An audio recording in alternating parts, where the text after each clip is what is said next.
Welcome to our next edition of the Foundations Speaker Series. My name is Michelle Warofka. Today I have Mr. Larry Petro with me. With over 20 years in the finance industry, Larry has some important information and tips for our college-bound viewers and their parents as they navigate the college acceptance process and the inherent financial burden of higher education. Thank you so much for joining me today, Larry. Thanks, Michelle. I'm excited to be able to speak or take the opportunity to speak to our parents and the students, the college-bound students, about college acceptance, a little bit about planning for college, and then how PFEW can help the process along the way. Wonderful. Well, thank you. And we're going to kind of jump right into this here, Larry. And if you wouldn't mind, we're going to start out, if you can maybe take us back, and if I may share with our viewers, and I'm sure you're going to get into this a little bit more, but you didn't start out in the financial planning industry initially. So if you wouldn't mind, if you could kind of take us back to your high school years, what profession did you set out for when you graduated from high school? Okay. Well, back in high school, I really didn't know what I wanted to do. I enjoyed math. I was in the band in high school and college, but I didn't really want to pursue music or art. I liked the numbers. So I really didn't know exactly what I wanted to do until about 11th grade. And when I had a chemistry course, and I liked chemistry a lot, and I liked math, so I decided to combine the two and major in chemical engineering. Little did I know how challenging a curriculum that was going to be for me, but that's what I decided to do, and I'm glad I did it. Wonderful, wonderful. And so if you could kind of share with us, okay, you discovered what you wanted to pursue when you were 11th grade in high school. Can you tell us, kind of take us beyond that, what your educational pathway was beyond high school? Well, I think my path turned out to be a little bit different than most. After graduating from Villanova with a chemical engineering degree, I moved into the chemical industry and decided I was going to run chemical plants.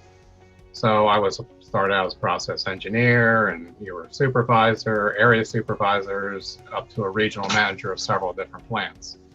So it was a little bit different, where you didn't use your actual chemical engineering degree to do calculations, and did very little of them, but you were required to have that engineering degree to have these positions. So back then, I don't know if it's changed at all now, but that's what happened with me. Okay, so let's fast forward now. So you went to school for chemical engineering, and as you said, you worked for a lot of different corporations and companies. What, Larry, ultimately led you to the finance industry? Well, after running chemical plants for 20 plus years, the chemical industry was changing. A lot of plants were moving overseas. They were consolidating plants. So I said, well, maybe now's the time to switch over to something else. And I decided, since I like numbers, that we were going to go into the finance industry. So I decided to move over there based on what was going on in the industry at the time. Very good, very good. And I'm going to jump ahead now. If you could kind of tell our viewers here a little bit about your most recent position as a financial analyst for College Planning Center. What exactly does the center do, and what was your specific role there? Okay, College Planning Center really helps the students get into the college of their choice. And it also helped the parents pay for college, which we all know is well up there nowadays. My role was, as a financial analyst, was to put together a plan, taking into account the challenges of the parents and the students, and develop this plan and present it to them so they can implement it and really get into the college of choice, and really try to pay the least amount that they could and needed to. Sure. And what do you consider the most rewarding part of your job there? I think the most rewarding part was being able to help the students, and they were excited about going to college and being able to get into what college they wanted to go into.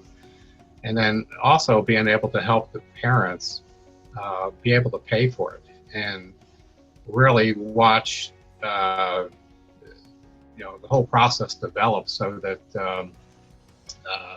the parents would pay at least amount for college as they could. For sure. And now, when would you recommend a family starting this process? Well, I would say my tips for the college planning process would be don't roll out any school until you see what the financial aid picture is going to look like. Start planning early. I would say you should have a plan in place by sophomore year. That would probably be ideal. I mean, you could wait till junior year, but sophomore year would be ideal.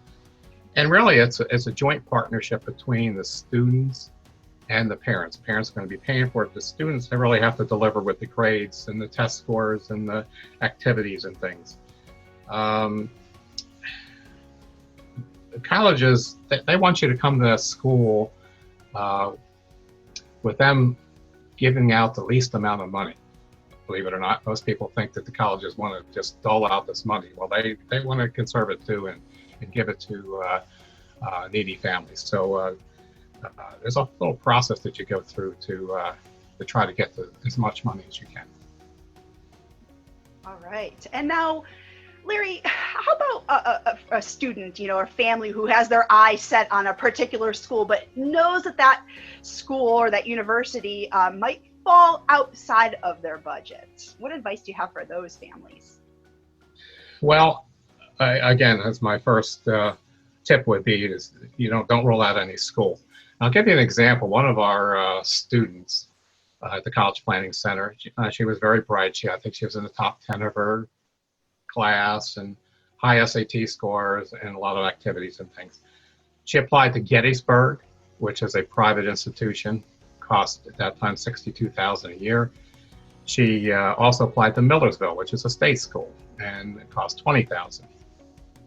Private institutions have big endowments. They can give out some money. The state schools, we pay for it through our tax dollars and through tuition. As it turned out, she, through her parents moving things around and her applying for all this aid, she was able to attend Gettysburg for less money than it would be for Millersville, believe it or not. So that's hard to believe, but that does happen. Yeah. So even though oh, go ahead. No, I was going to say, to get the financial aid, there's a whole little process that you would go through. I think most people know now that they have to fill out a FAFSA free application for student aid, and they take into account the parents and the students' assets and their income, and then they calculate expected family contribution, or an EFC. Now they used to be able to. You couldn't fill that out until like January 1st of your senior year, and they would wait till the parents' taxes were done. But now they moved it up to October 1, so that you can use previous year's taxes. If by moving things around, things that show up on your taxes like capital gains and things like that, that's why you would want to have those things moved to before junior year, so that those tax returns don't reflect that. I could give you a real quick example of my own. My son was going to go to college, and I had about $50,000 in some mutual funds that I had earmarked for retirement. But that counts as an asset towards college. And so I moved those into a retirement account, which is not really looked at too much by most colleges. So I was able to do that, and I was able to get that moved around, and then helped us on the expected family contribution that way. Wonderful, wonderful. These are some great tips, and it's important for students and families to know that, maybe you've chosen that college that has the program that you want and fits all those needs and wants that you have when you're looking for a college. And it's important for students and families to know that, don't rule it out, right off the bat just because it might not be in your budget. So those are some wonderful, Exactly. wonderful tips. Thank you so much, Larry. Now, I think one of the things that we all know is that colleges look at students' grades. They're going to look at test scores like their SATs. But what are some other ways a student can make their college application stand out from other applicants? I think, first of all, writing a good essay, thinking about what you want to put into that. And there's also a lot of help out there, for that. But also, I think extracurricular activities. I mean, if you want to go into nursing, you probably want to volunteer maybe at a hospital. If you want to be a teacher, maybe a camp counselor. Things like that you can do to help your career along in college.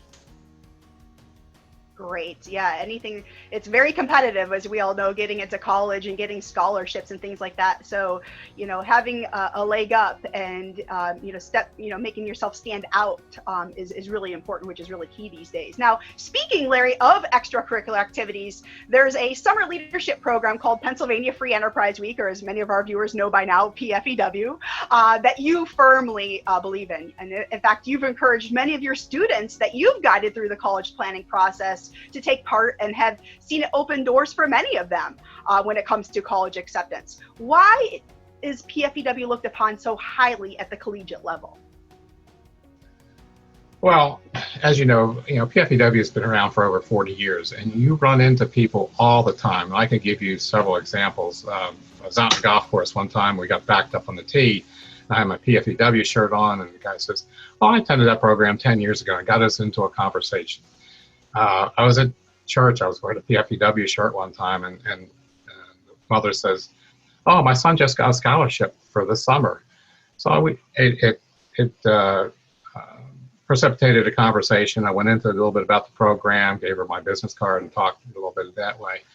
But I think the biggest one is one of our clients at College Planning Center, because although we talked to the parents about the program, she says, "This sounds very familiar." And she says, "I think I attended this," and she did. In 1985 at Lock Haven College, she attended the program. So she says, "Yes, my daughter's going to go." It's a program.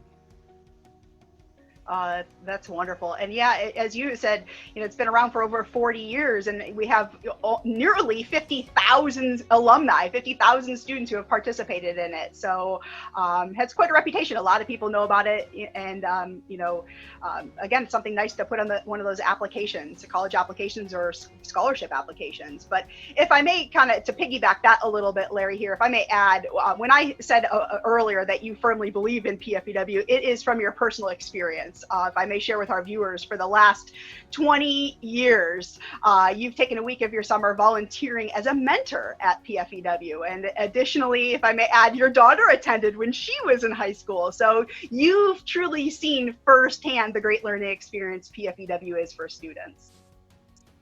I have, and I've enjoyed it every year. And every year it's a little different because you have different students, and you want to watch them grow as they do during the week.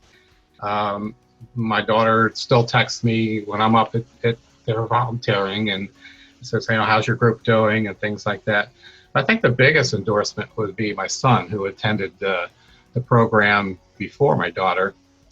Very reluctantly, he wrote on his application that his dad was making him go to it. That's the reason why he wanted to attend PFEW. Fortunately, you and your staff knew who I was, so you let him into the program with that kind of comment. But so he was going reluctantly. I made a deal with him. I said, "You could take a friend of yours, and you could room together, but you can't be in the same team." Okay. So mothers took him up on Sunday for registration, and they were still kicking and screaming. But the biggest thing was when I took them home on a Friday night, they talked about the program in the car. And this was after a week, and they're exhausted, for an hour and a half until they finally fell asleep. So, and they still talk about it. So that's an endorsement I think that you can't deny. Wonderful. Thank you for sharing that. And it truly is a family affair, They've all It is. participated. That's wonderful. Well, we thank you, Larry, for your support of our foundation and our programming. We can't thank you enough. We're so grateful for you and all of the amazing volunteers who make PFEW what it is. So thank you. Thank you very much. Well, thank you. I'm glad I had the opportunity to at least talk very briefly about some things, and perhaps maybe go into detail some in the future. But I want to thank you and the staff of PFEW for the program each year. I mean, it makes it so much easier for us as volunteers, the way it's so organized, and the students get something out of it every year. And it's every student. It's not just one or two. It's everybody gets something out of it. So I appreciate that. Oh, I couldn't have said it better. Thank you so much, Larry. And that wraps up our time together. Thank you so much for sharing this wonderful information and for walking us through the important steps our viewers and their families can take as they plan for post-graduation success. And finally, if you have any follow-up questions for Larry, or if you'd like to connect with him directly, his contact information will follow at the conclusion. Thanks everyone for watching.